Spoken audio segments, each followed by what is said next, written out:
What are we discussing on today's Locked on Diamondbacks podcast? Under the radar pitchers that could be breakout players for the D-backs next season.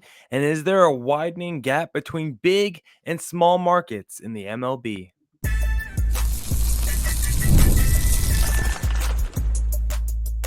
You are Locked on Diamondbacks, your daily Arizona Diamondbacks podcast, part of the Locked on Podcast Network, your team every day. Welcome into the Locked on Diamondbacks podcast, part of the Locked on Podcast Network, your team every day. You're listening to who? The always charismatic host of this podcast, Millard Thomas, multimedia journalist and graphic designer. So please check out my website, millardthomas24.myportfolio.com. On there you can see all my latest work, from my packages to my articles to my photos and my graphic design.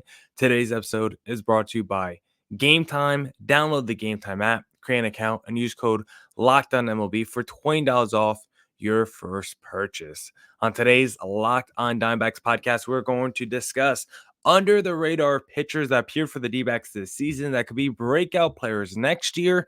Is the gap between big and small markets widening in MLB? Then, of course, ending our podcast with a little player review. And today we are going to discuss Pavin Smith. So a whole bunch I want to talk to you guys about today. But first, I want to say thank you for making Locked on Diamondbacks your first listen every day. I would not be able to do this podcast without you, my loyal listeners, sharing, subscribing, reviewing, doing all that so I could do this podcast for you.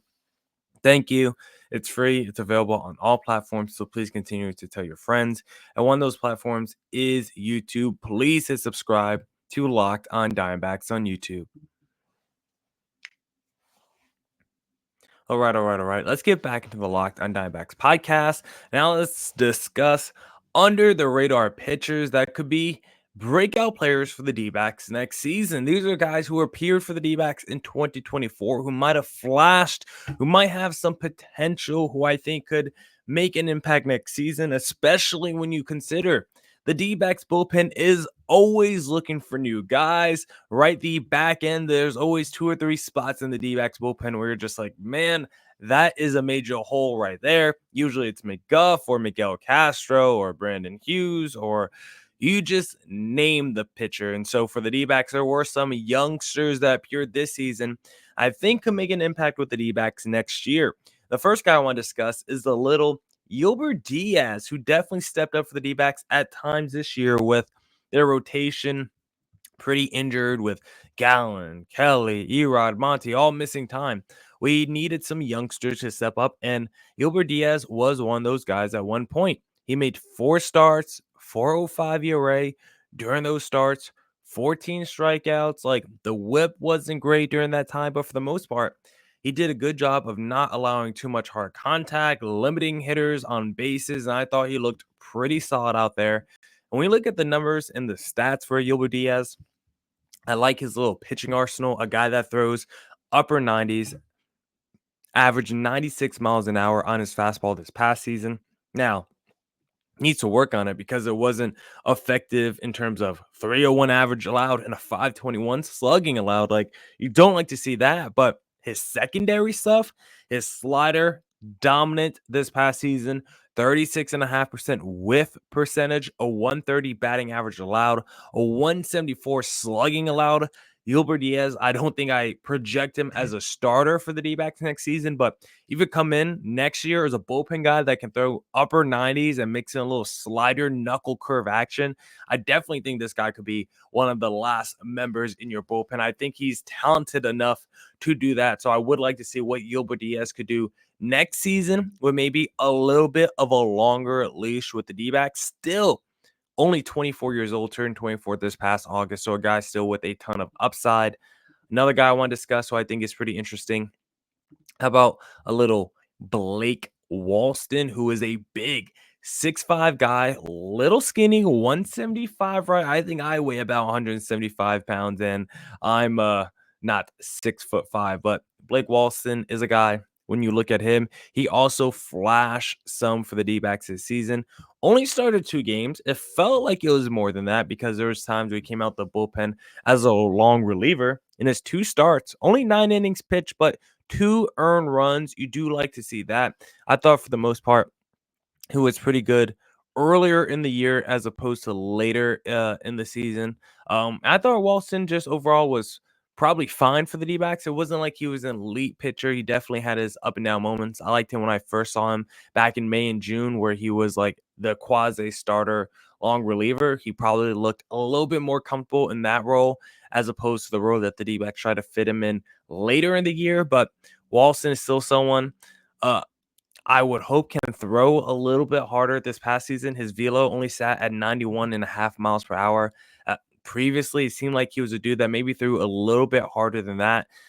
Going forward, if he wants to be a guy that we consider a piece to keep around as a spot rotation starter or a long reliever, probably need to get that velo up a little bit more. I'm not in the, I don't like the Tommy Henrys of the world, the Tyler Gilberts of the world, guys who can't throw very hard and are young.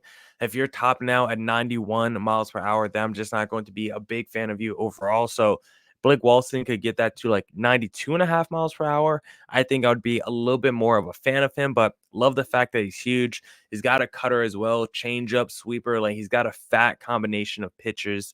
And I think I thought he flashed a little bit with the D-backs this season. So I do wonder what Blake Walston could look like again with a little bit longer of a leash next year with the D-backs if he gets to be in the bullpen.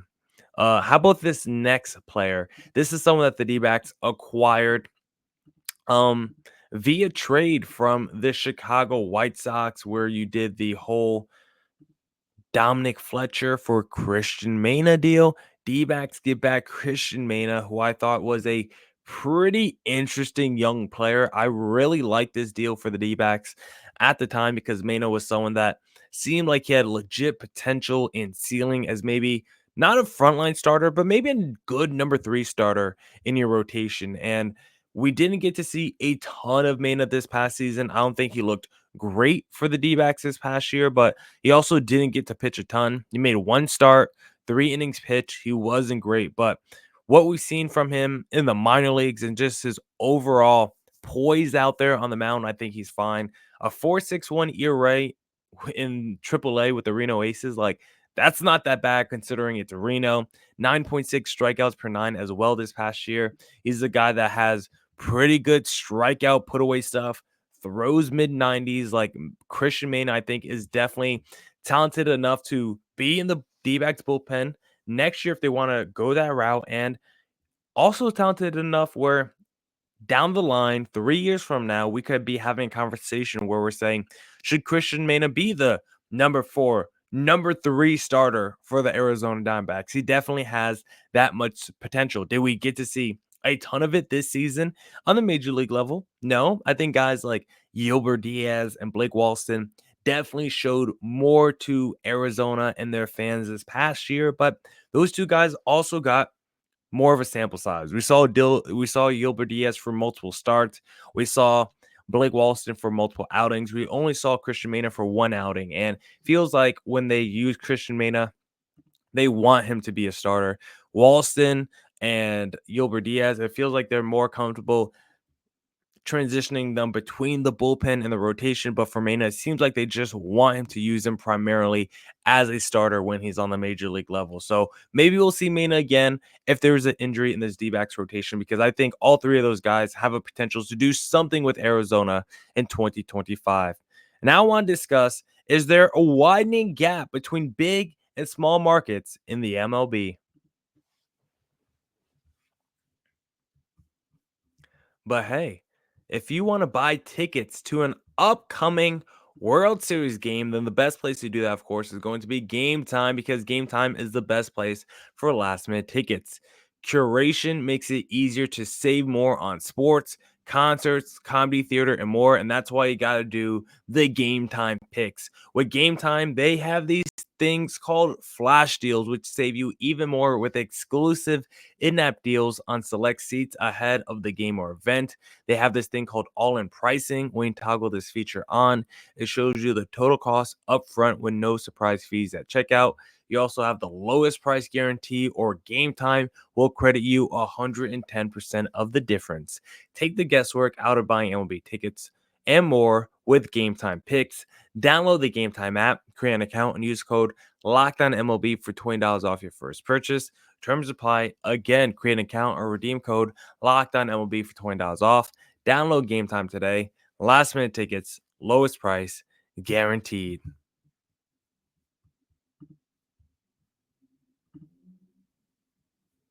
All right.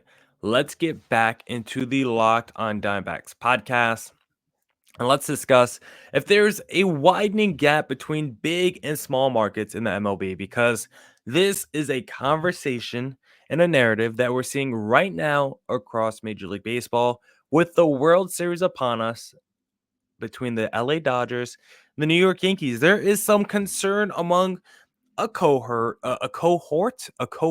small group, maybe that's a better word, a small group of MLB fans where they're nervous about the direction that their sport and their league that they love so much is going to go, because you look at the two opponents in this year's World Series, and who are they? They're the LA Dodgers, biggest market, and the New York Yankees, biggest market. Maybe the two biggest markets, and they are facing each other. Not maybe, they definitely are the two biggest markets, and they are facing each other. It's not just the fact that they are the two biggest markets, because that's a one thing, because the Mets are a big market too, right? The Cubs are technically a big market. I mean, the White Sox are technically a big market too. Like, there are teams in big markets who I don't think we put on the same level as the Yankees and the Dodgers, because it's not just about the market you play in. It's also the fact that they're big market teams who use all their resources in terms of come down to our city, probably great weather if you're going to choose the Dodgers, or one of the greatest cities in the world. We could do something every single night in New York. They're using the city to their advantage to attract stars, and they're also using their deep pockets to attract stars. And that's really where people are having an issue. They believe with the Dodgers and the Yankees, we're just going to see more big market teams who just go out there in the offseason, spend all the money they want on free agents, build these super teams, and now we just enter the postseason and the Final Four and the World Series with just the biggest teams who have spent the most money, but not like these homegrown organic teams. And I think that's where people have an issue. I think people are scared that we might not see more World Series teams like the Kansas City Royals or the Chicago Cubs of 2016, even the 2023 D-backs, these homegrown, talented teams who built it through the draft. Yes, you probably got a free agent or two, but it was a lot of smart moves by your GM, wheeling, dealing, correct draft picks, like making moves on the margins. Like, that's not exactly what the Yankees and Dodgers did. Like, they definitely have homegrown talent, but these are teams that were built via free agency and built via just acquiring the best talent. And I think people have an issue because they look at the Dodgers and Yankees and they say, my team can't spend what those two teams have. Those two teams are basically, you know, those two teams are basically using smaller markets as farm systems, because you look at like the New York Yankees or the LA Dodgers and you go up and down the roster and you say, how many of their best players are actually homegrown? You look at the Yankees and you say, of course, Aaron Judge, their best player, is definitely homegrown, and you got to give credit to that. But the rest of the guys, Stanton, who is being called the greatest postseason player of all time, he's not homegrown. Juan Soto, he's not homegrown. Verdugo, he's not homegrown. Rizzo, Garrett Cole, Carlos Rodon, like basically their whole rotation isn't homegrown, right? For a lot of those pitchers, you look at the LA Dodgers, of course, Walker Buehler, right? He's homegrown. Gavin Lux, I guess, he's homegrown. But for the rest of the team, Otani, Mookie Betts, Freddie Freeman, Teoscar Hernandez, Yamamoto, Jack Flaherty, right? A lot of those guys aren't homegrown. And so people are nervous and scared that they look at the World Series and they say it's the two biggest markets who, one is the Dodgers, who just spent an offseason spending $1 billion. The Yankees over the last 5 years have spent $1 billion, and they're going to spend $700 million to re-sign Juan Soto probably this upcoming offseason. Like, how can we compete with teams like that, with that amount of talent, with that deep of pockets? How can we compete? That is the issue that some fan bases of small markets are having right now. They feel like there is no path for like the D-backs to get back in the World Series or the Cleveland Guardians to get back to the World Series when you have big markets doing what the Yankees and Dodgers are doing. But that is where I kind of push back because, yes, I agree. These are not the two most homegrown teams, right? This is not the 2018 Red Sox or the 2021 Braves where all the best players on those teams were primarily drafted or primarily drafted and developed by those franchises. But that's not the case this year, but I don't think that's a problem for baseball. And I don't think we're also going to see every single season just big market teams in the sport because, I mean, even this year, I think it just kind of worked out in the American League where it really wasn't strong and just kind of the Yankees year.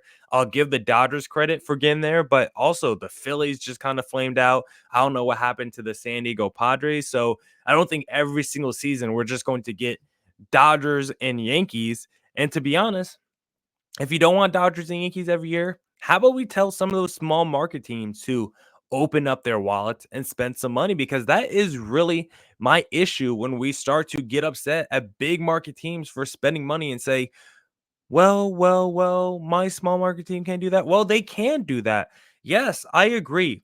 Dodgers might be a more attractive option than a team like the Cleveland Guardians. I agree. If I was a free agent, I would much rather go to LA than Cleveland.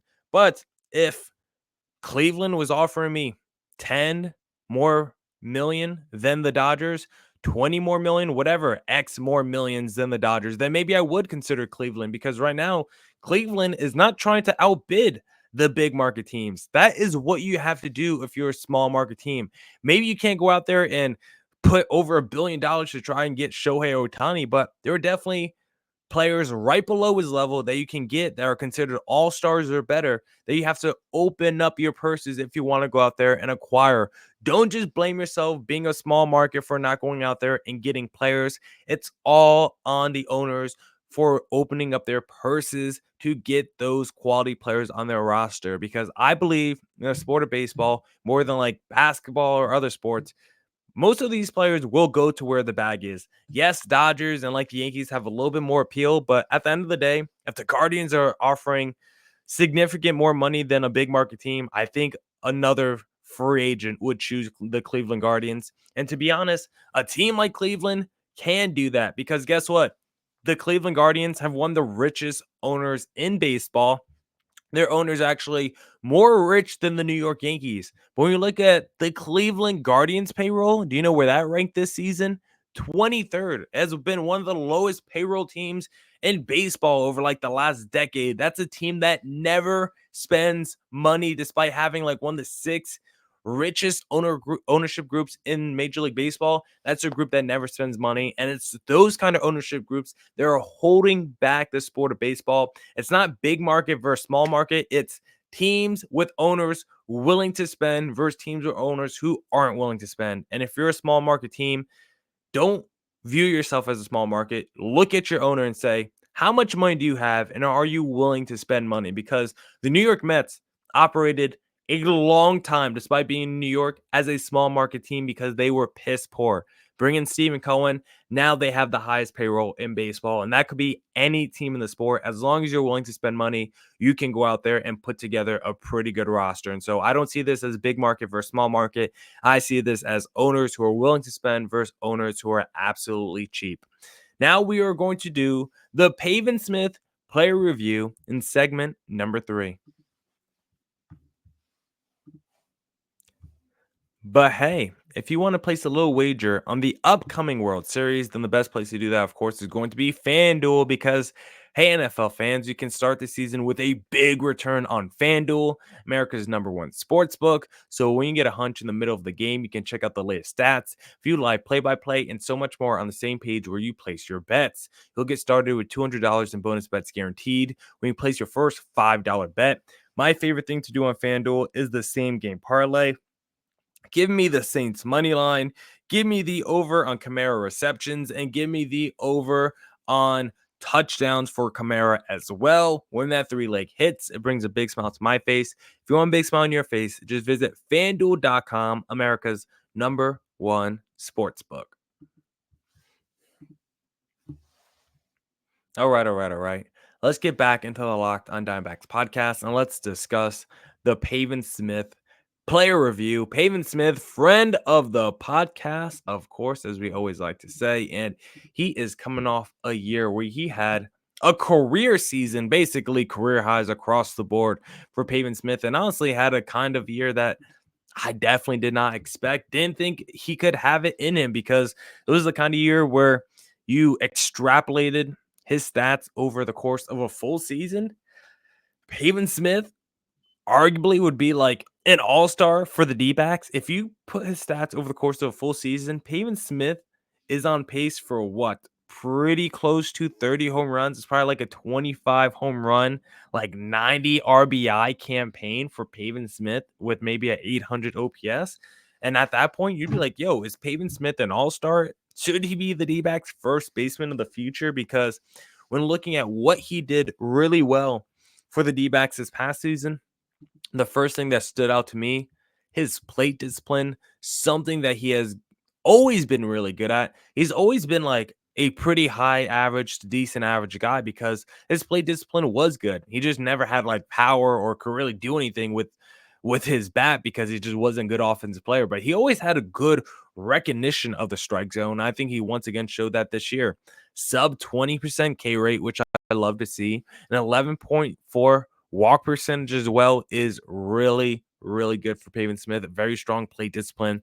And honestly, the part of his profile that stood out the most to me, that was the biggest surprise, the hard contact stats for Pavin Smith. When you look at his first 3 years in baseball, way below league average in hard contact stats. Exit velo around 87 miles an hour his first 3 seasons in baseball. But last year, it was 89.9. Didn't think much of it. And then this year, 90.2 with a 44% hard hit percentage. Pavin Smith statistically very good in terms of hard contact stats, showing you that he actually has some pop and some power. And of course, it led to 9 home runs in just 60 games. And so now we have to ask ourselves, is the Pavin Smith power surge real?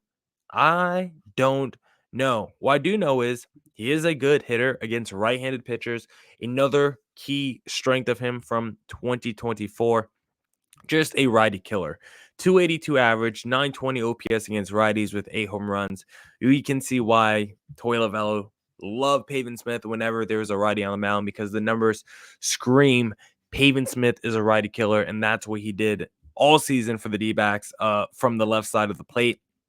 He was also really good when that righty liked to throw fastballs because Pavin Smith murdered fastballs this past season, and that's like kind of, if you're going to be a power hitter in baseball, they're typically guys who crush the fastball. And so when looking at the exit velocity stats for Pavin Smith, it makes sense that they're so high because Pavin Smith has turned himself into a fastball killer. And it's probably the area of the game that has improved the most because last year, 226 average, 406 slugging against the fastball. But this year, 387 average and a 774 slugging against the fastball. Pavin Smith crushes things that are hard down the middle and quietly super clutch this season. Runners in scoring position, Pavin Smith 931 OPS, 2 outs and runners in scoring position, 1076 OPS, high leverage moments, 1082 OPS. Plate discipline, power, hard contact, righty killer, clutchness, fastball killer. Those are the things that made Pavin Smith really good in 2024. But what are the things that made him not so good? Defense, as always, so easy to call out. Still not a great place for him to play defensively. Just not athletic enough or instinctual enough to play in right field. Also has a little bit of a noodle arm, which is just sad to say, but he cannot throw it hard at all. It's also just a bad base runner because, again, not very athletic, so he's not going to beat anything out on the ground. If you actually look at Pavin Smith's numbers, whenever he hits anything on the ground, he's batting like sub 100. Like if it's on the ground, it's probably going to be a recorded out. And so for him, he always needs to elevate the ball. Otherwise, it's going to be an out. He also does struggle against lefties, which makes sense. That's why he's a righty killer, but against lefties, only a 200 average this past year. And also needs to be better against breaking pitches. 146 average and a 268 slugging against breaking pitches, just not good enough for Pavin Smith. And so when looking at his profile from this past season, it was a breakout year for Pavin Smith. And now for 2025, I think the D-backs have to ask themselves, is what we saw from Pavin Smith this past year real or not? Because if it's real, maybe he's the starting first baseman if Christian Walker leaves in free agency. Maybe he's earned himself a DH spot. If Jock Peterson leaves, maybe he could re-sign Grichuk and then do Pavin Smith and Grichuk as your two DHs. And then Pavin Smith also as your backup first baseman. If you truly believe what you saw in 2024 was real, because I don't know if it was real. I don't know if I believe in this sustainability. So for me, what I would do, sell high on Pavin Smith, see what you can get. I love the fact they had this season, but I don't know if I believe it long term. So I would sell high on Pavin Smith while you still can. Now that's it for this edition of the Locked On Diamondbacks podcast. Come back tomorrow for more Diamondbacks news coverage and insight. And as always, stay safe, stay healthy. Doses.